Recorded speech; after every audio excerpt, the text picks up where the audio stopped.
आरंभ करेगा। अस्मद् गुरुभ्यो नमः। अस्मद् परम गुरुभ्यो नमः। अस्मद् सर्वगुरुभ्यो नमः। श्रीमते रामानुजाय नमः। लंबोदरं परमसुन्दरमयेकदन्तम् पीताम्बरं त्रिनयनं परमं पवित्रम् उद्धृतदिवाकरनिभोज्ज्वलकान्तिकान्तं विघ्नेश्वरं सकलविघ्नहरं नमामि। शरीरं स्वरूपं ततो वाक्कलत्रं यशश्चाविचित्रं धनं मेरुतुल्यम् मनश्चैन लग्नं श्रीगुरुरङ्घ्रिपदमे ततः किं ततः किं ततः किं ततः किं नारायणं नमस्कृत्य नरं चैव नरोत्तमं देवीं सरस्वतीं व्यासं ततो जयमुदीरयेत्। लक्ष्मीनाथसमारम्भा नाथयामुने मध्यमा अस्मदाचार्यपर्यन्ता वन्दे श्रीगुरुपरम्परा। अञ्जनानन्दनं वीरं जानकी शोकनाशनं कपीशमक्षहन्तारं वन्दे लङ्का भयङ्करम्। जयतु जयतु देवो देवकी नन्दनोऽयम्। जयतु जयतु कृष्णो वृष्णिवंशः प्रदीपः। जयतु जयतु श्यामलः कोमलाङ्गम्। जयतु जयतु पृथिवी भारनाशो मुकुन्दः। कृष्णत्वदीयपदपङ्कजपञ्जरान्ते अद्यैव मे विशदमानसराजहंस प्राणप्रयाणसमये कपवाकपित्तै कण्ठा अवरोधनविधौ स्मरणं कुतस्ते। मूकं करोति वाचालं पङ्गुं लङ्घयते गिरिं यत्कृपातमहं वन्दे परमानन्दमाधव। भक्तिभक्त भगवन्त गुरु चतुर्नाम वपुएक तिनके पद बंदन किए नाशत विघ्न अनेक। परम मंगलमय परात्पर अग्रेश्वर अकारण करुणा बरुणालय भक्तवांछा कल्पतरु त्रिंदत विरिंदत पीताम्बरधारी श्री बाल कृष्ण लाल की भांगमयी प्रतिमूर्ति श्रीमद् भागवत महापुराण।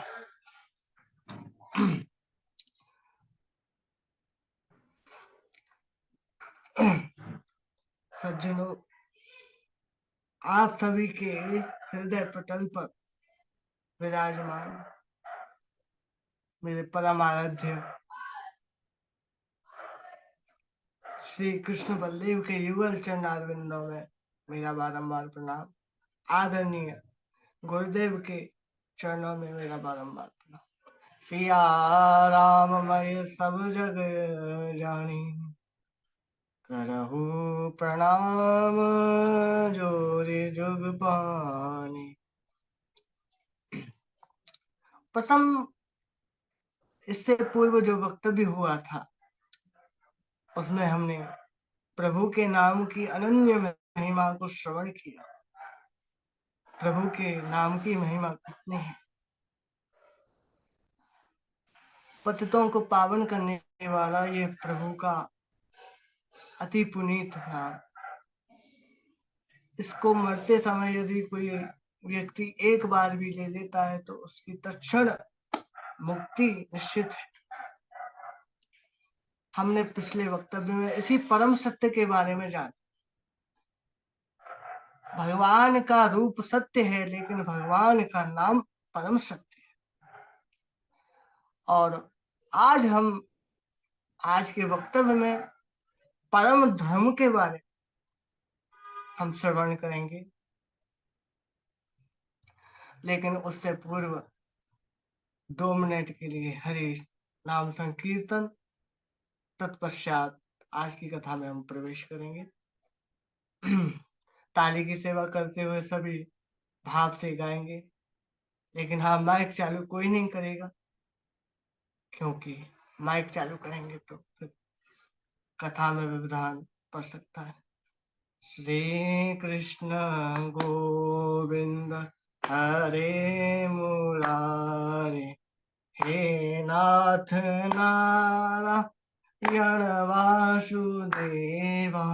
श्री कृष्ण गोविंद हरे मुरारे, हे नाथ नारायण वासुदेवा। श्री कृष्ण गोविंद हरे मुरारे, हे नाथ नारायण वासुदेव।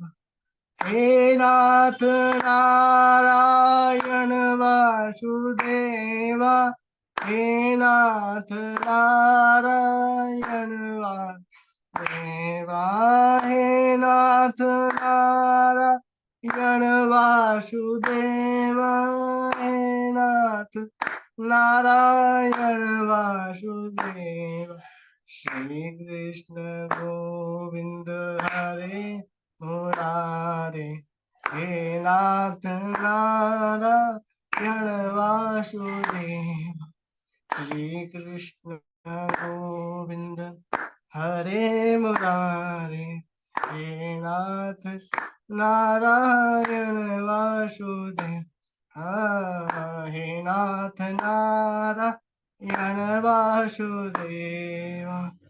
बोलिए भागवत महापुराण की, श्री सुखदेव भगवान की जय, श्री परीक्षित जी महाराज की जय, गंगा यमुना मैया की जय, सर्व संत समाज की जय, आज के आनंद की जय।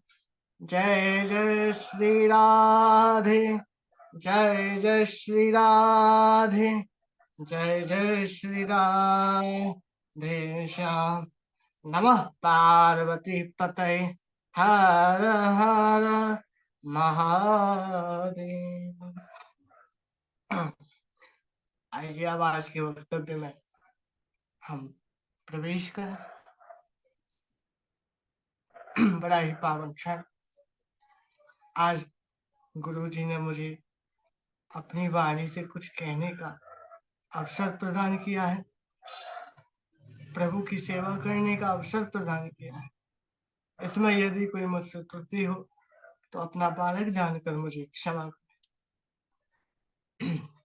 धर्मः प्रोचित कैतवोत्त परमो, निर्मत सराणां सतां, वेद्यं वास्तवमत्र वस्तु शिवदम्, तापत्रयोन्मूलनम्। श्रीमद्भगवते महामुनिकृते किं वा परेरीश्वरः, श्रद्धयो हृदय विरुद्ध धृतकृतभिः शुश्रूषुविक्त क्षणात्। धर्म प्रोचित कैतव। इस श्लोक में भगवत प्राप्ति के 4 मार्ग बताए, 4 उपाय बताए। पहला, धर्म प्रोचित कैतवोत परमो, लौकिक धर्म का त्याग करो और परम धर्म का आश्रय। लौकिक धर्म क्या है और परम धर्म क्या है? कोई भी हम सांसारिक कोई भी कार्य करते हैं जैसे परिवार का पालन करना, परिवार के भरण पोषण के लिए धन अर्जित करना, ये धर्म है, ये लौकिक धर्म है। लेकिन इसका अर्थ ये नहीं कि चोरी करके आप परिवार के लिए आप धन अर्जित करेंगे, या किसी का अहित करके आप परिवार के लिए धर्म अर्जित करेंगे तो वो धर्म हो जाएगा। नहीं, वो तो फिर पाप हो जाए। धन धर्म पूर्वक अर्जित कर, जितना मिले उसी में संतुष्ट रहना। प्रभु कृपा से यदि एक रोटी भी मिल जाए तो उसी में ही अपने आप को संतुष्ट कर लेना। लेकिन अपने पेट भरने के लिए किसी का अहित या अमंगल ना करना, ये धर्म है। तो इस लौकिक क्रिया, इस लौकिक धर्म का पालन जो करते हैं वो धर्म आचरण करते हैं। ये लौकिक धर्म है। परंतु शास्त्र कहते हैं कि जब समस्त परिवार का आप पालन पोषण कर रहे हैं, लेकिन जब बच्चे समस्त हो जाए, अपने पैरों पर जब खड़े हो जाए, तो उस धर्म का त्याग कर देना चाहिए। जो अब तक माता पिता ने जिम्मेदारी निभाई है, अब उस जिम्मेदारी को बच्चों पर सौंप देना चाहिए और वानप्रस्थ धर्म का अनुगमन करना चाहिए। यानी वानप्रस्थ धर्म का आश्रय लें, संतों का संग करें, सत्संग सुने, कथा सुने। लेकिन अब वानप्रस्थ धर्म का कोई अनुगमन नहीं कर रहा है इस कलयुग में। तो फिर हम ऐसा क्या करें कि लौकिक धर्म का त्याग करके हम परम धर्म का उपासना कर सके? तो देखिए, इसके लिए बन जाने की कोई आवश्यकता नहीं। घर में रहिए, लेकिन मन से सबका त्याग कर, मन से जिस भी विषय में आपकी आसक्ति है, ये मेरा बेटा है, ये मेरी बेटी की बहू है, ये मेरी पत्नी है, ये मेरा नाती है, ये मेरा पोता है, ये मेरी पोती है, इस आसक्ति का नाशी वैराग्य हो जाए और उसकी आयु भी निश्चित है।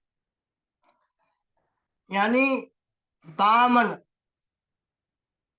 52 साल का यदि कोई व्यक्ति हो जाए तो उसे वानप्रस्थ धर्म का आश्रय लेना चाहिए।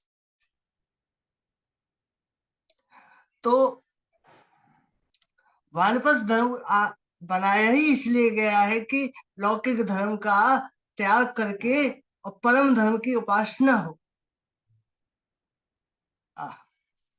भागवत श्रवण करके भगवान की प्राप्ति करें। लेकिन भागवत का अधिकारी कौन है? तो आगे सुखदेव जी महाराज वर्णन करते हैं, निर्मत्सराणाम, जो व्यक्ति माश्चर्य दोष से रहित है वही वास्तव में इस भागवत का। माश्चर्य दोष क्या है? किसी के प्रति ईर्षा ना रखना, किसी की उन्नति देखकर ये ना सोचना ये इतना उच्च पद पर कैसे बैठा है और मैं इतना नीचे कैसे।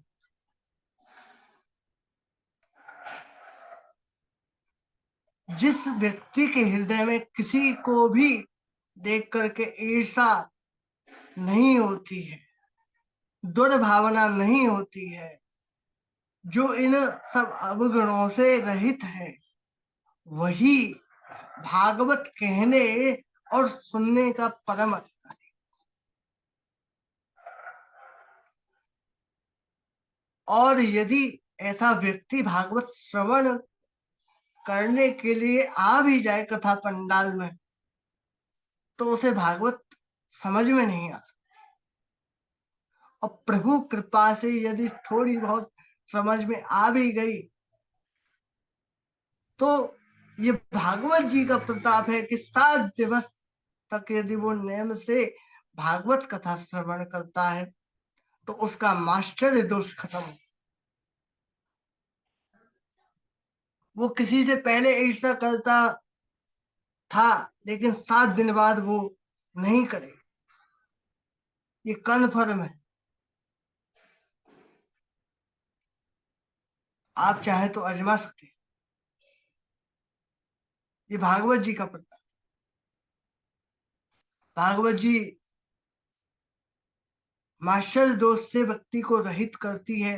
भागवत जी परम धर्म का बीज प्राणी मात्र के हृदय में अंकुरित करती है, जिस पर भक्ति का वृक्ष अंकुरित होता है। भक्ति के वृक्ष पर प्रेम और भाव के फल लगते हैं, फूल लगते हैं।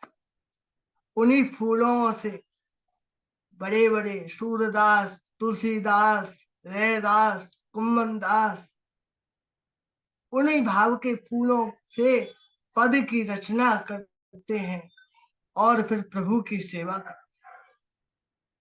ये भागवत का प्रताप है, भागवत का पर्व।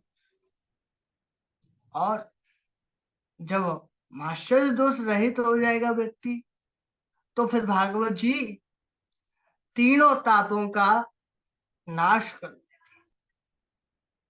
तापत्रयोन्मूलनम, तीनों तापों का नाश कर देती है और शिवता प्रदान कर देती है। शिवता कल्याण की भाव,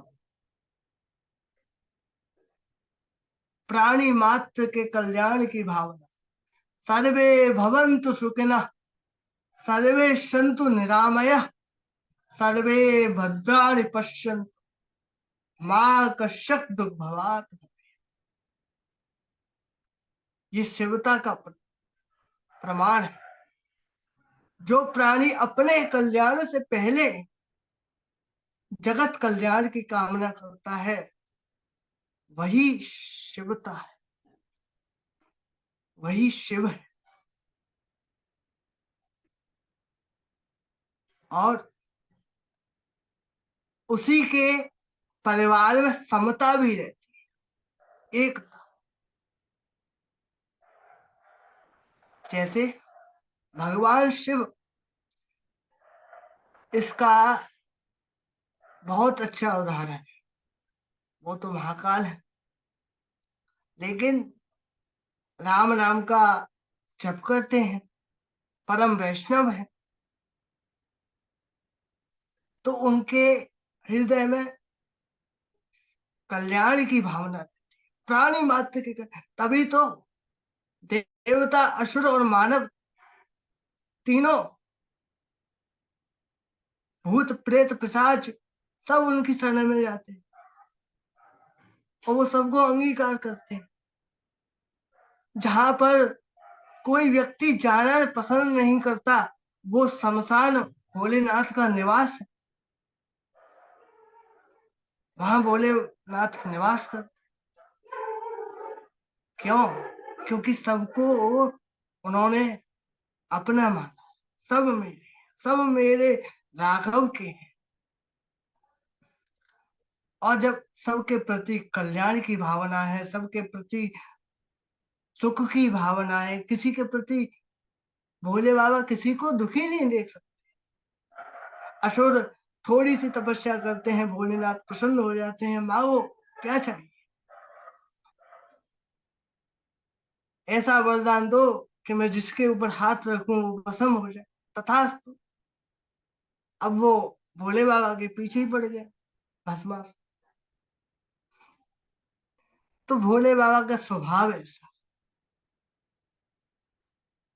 तभी उनके परिवार में समता है। कैसे? गले में विष है, माथे पे अमृत है।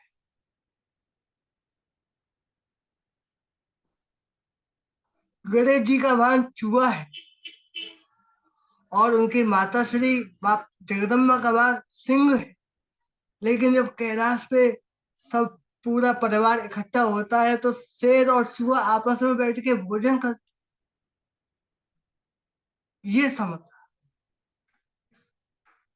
तो ये समता भागवत जी प्रदान करती है, कल्याण की भावना भागवत जी प्रदान करती है। और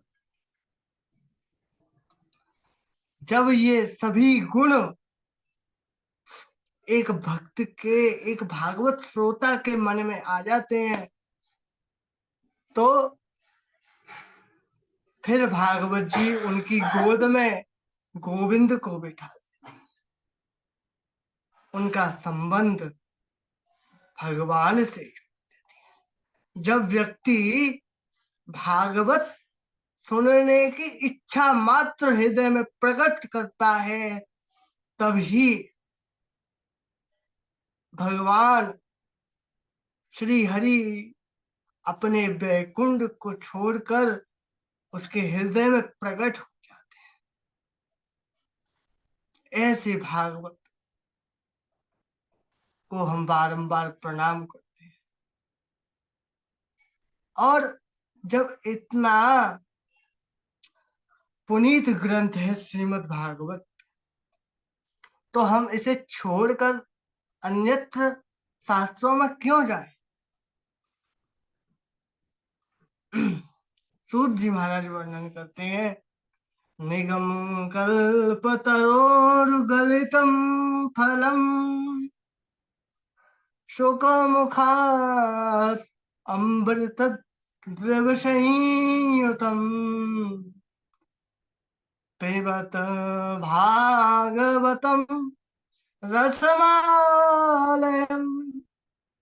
महोरहो रसिका भुवि भावुका पिबत भागवतम। भागवत क्या है? भागवत वेद रूपी कल्प वृक्ष का फल है। सार किसमें होता है? वृक्ष का फल में। तो समस्त वेदों का सार बताया गया है भागवत। वेदो उपनिषदाम सारा जाता भागवती। तो समस्त वेदों का सार क्यों है भागवत? क्योंकि भागवत वेद रूपी कल्प वृक्ष का पका हुआ फल। वृक्ष का सार, वृक्ष का रस फल में ही तो होता है। और श्री सुखदेव स्वामी का मुख लग जाने से ये फल मधुर हो गया, अमृत तुल्य हो गया। किसी ने कहा फल में तो छिलका होता है, गुठली होती। सूत जी महाराज बोले, ना तो इसमें छिलका है ना इसमें गुठली, इसमें क्या है? अमृत द्रव संयुतम, इसमें मोक्ष रूपी अमृत। पिबत भागवतम रसमालयम महोरहो रसिका भविभा। इसका पान कर। किसी ने कहा कब तक करें? 1 महीने करें, 1 साल करें, 2 साल करें, कब तक पान करें? आलयम मोक्ष पर्यंत, जब तक मोक्ष ना तब तक इसका पान कर। मोक्ष किसे कहते हैं? शरीर का मरना मोक्ष नहीं ना, शरीर का मरना मोक्ष नहीं होता। मोक्ष सारी देह संबंधी इच्छाएं, कामनाएं जब क्षय हो जाता, जब जीवन में केवल एक ही लक्ष्य बचता है, गोविंद की प्राप्ति। जब ब्रजवासी लोग कहते हैं जित देखूं तित श्याम दिखत, जब सारे विश्व में समस्त प्राणी मात्र में गोविंद का ही दर्शन हो और जीवन में कोई अभिलाषा नहीं होती, केवल गोविंद प्राप्ति की अभिलाषा रहती है कि ये मनुष्य तन जो मिला है, इस तन से हमें प्रभु का सानिध्य प्राप्त हो जाए, प्रभु का दर्शन प्राप्त हो जाए। जब किसी के मन में ऐसी भावना प्रकट होती है, उसी समय उसका मोक्ष हो जाता है। और यदि ऐसा नहीं होता, ये भावना प्रकट नहीं होती, तो वो मोक्ष नहीं, फिर तो मर जाना और फिर 84 के चक्कर में चक्कर लगा और फिर प्रभु किसी बात पे रीझ जाए, फिर मानुष जन्म प्रदान करें और फिर मानुष जन्म प्राप्त करके फिर इन्हीं भोगों और विलासों में डूबे रहना।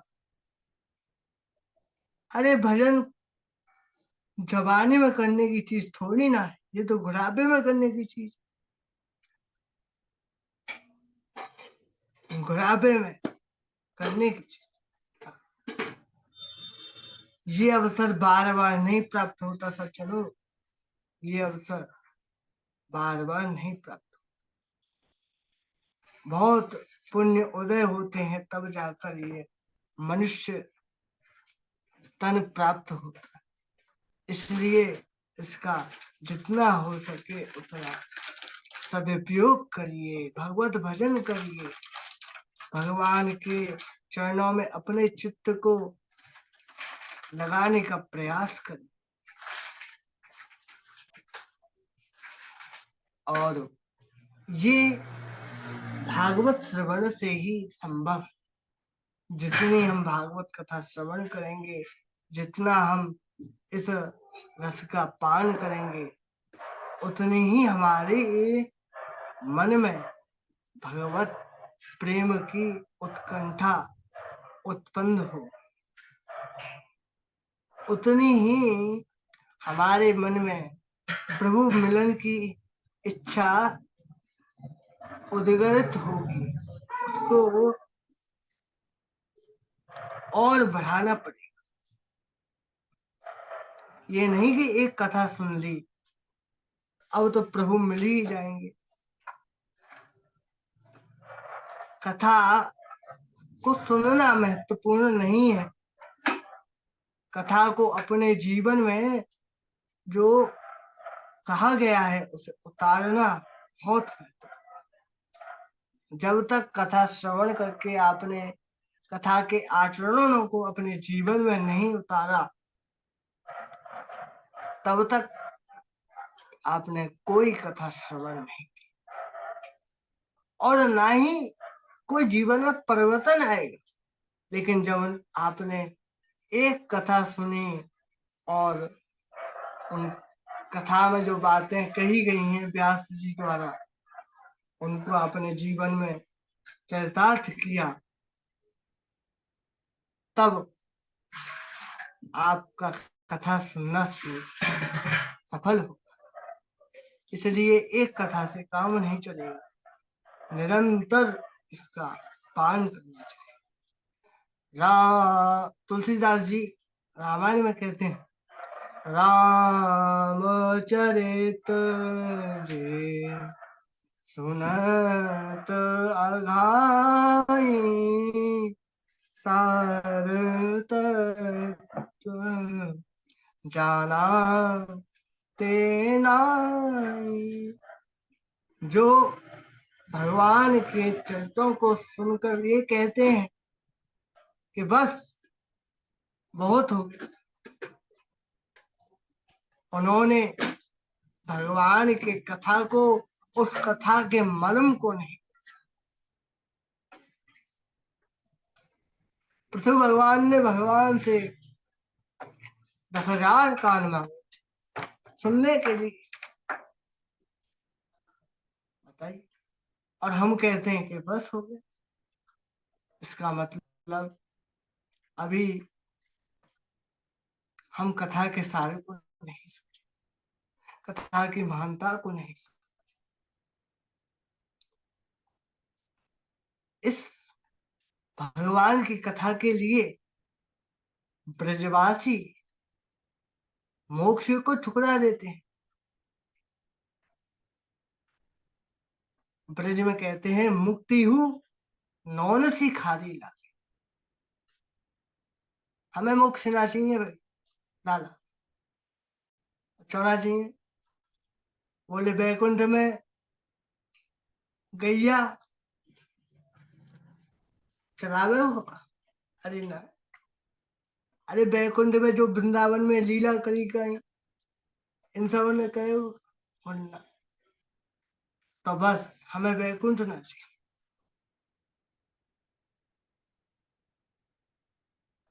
हमें ब्रज धाम में, हम यो ना कह रहे कि मनुष्य जन्म ही दियो लाला, पर कछू को जन्म दियो, चाहे कुकर को जन्म दियो, चाहे वृक्ष को जन्म दियो, किसी भी योनि में जन्म देना प्रभु, लेकिन ब्रजवास ब्रजवास ब्रजवास। क्यों? क्योंकि जो ब्रज में प्रभु की कथा है, संतों का सत्संग है, वो अन्य कहीं नहीं। इसलिए हम पर प्रभु की अनन्य कृपा है, अनन्य, जो हमें ब्रजवास मिला और इतने सरल और सहज गुरुदेव से हमें नित्य कथा श्रवण का अवसर प्राप्त हुआ। कितनी बड़ी कृपा की है हम पर। अब हमारा कर्तव्य है सज्जनों कि हम इस कृपा का लाभ लें, सदुपयोग करें और इस जन्म में प्रभु का दर्शन प्राप्त कर सकें, प्रभु का नंद नंदन का सानिध्य प्राप्त कर सकें। ऐसे क्षण बार बार नहीं मिलते,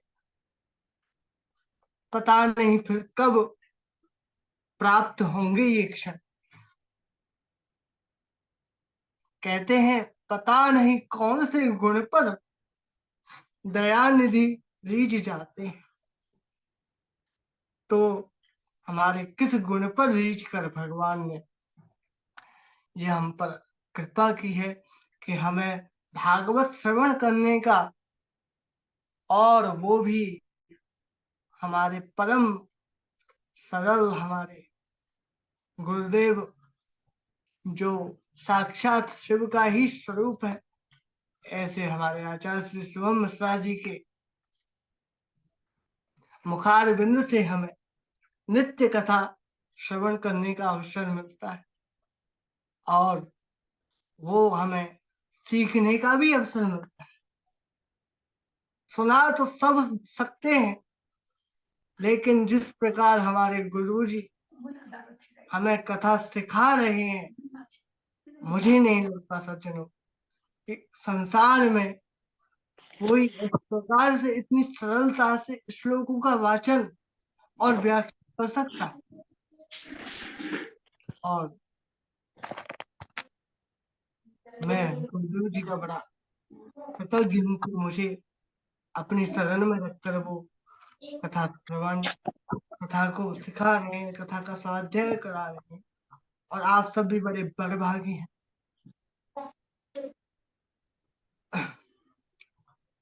और अब हम इसलिए इस भागवत का नित्य पान करना चाहिए, पियो उसको। नैमिषे आगे वर्णन करते हैं सूत जी महाराज।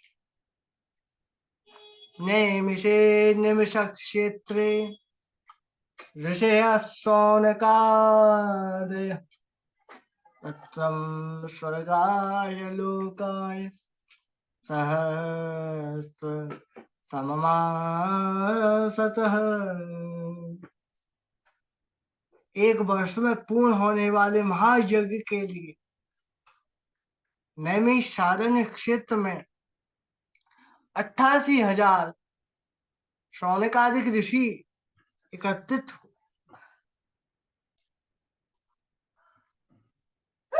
एक कथा पूरी, दूसरी पूरी, तीसरी। संतों का यही कार्य है, नित्य सत्संग, नित्य भगवत चर्चा और यज्ञ हवन हो रहा। एक दिन नित्य कर्म से निवृत्त होकर जैसे ही शौनक आदि 88,000 ऋषि विद्यमान हुए, उसी समय श्री सूत जी महाराज का वहां आगमन हो। सूत जी महाराज देखने में तो बालक से प्रतीत होते, लेकिन वास्तव में वे पूर्वजों के भी। इसलिए शौनक आदि ऋषि ने जब सूत जी को देखा तो सब ऋषि खड़े हो गए और सूत जी के चरणों में प्रणाम किया। तो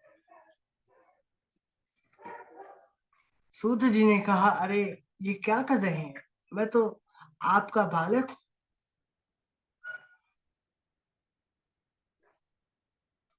तो शौनक आदि ऋषि कहते हैं, धन में, बल में, कोई धन में बड़ा होता है, कोई बल में बड़ा होता है, लेकिन श्रेष्ठ वही जो ज्ञान में। सूत जी का पूजन किया शौनक जी ने, और प्रधान श्रोता के रूप में स्वयं विराजमान हुए और सूत जी महाराज को व्यास गादी पर विराजमान किया और उनके समक्ष 6 प्रश्नों को रखा है।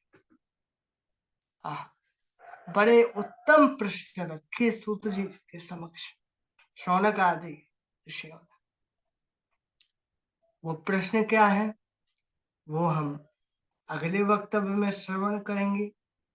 आज मैं अपनी वाणी को यहीं विराम देकर और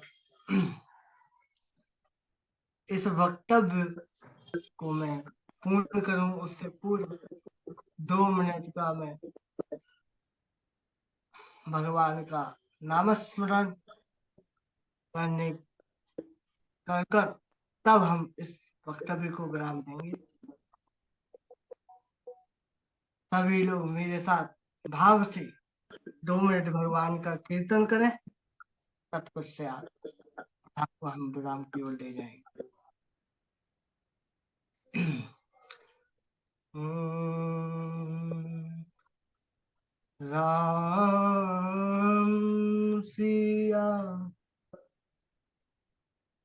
राम। जय जय सीताराम। राम सिया राम। जय जय सीताराम। सीताराम जय राजा राम। सीताराम जय राजा राम। सिया राम जय राजा राम। सिया राम जय राजा राजा राम। जय जय हनुमान। राजा राम जय जय हनुमान।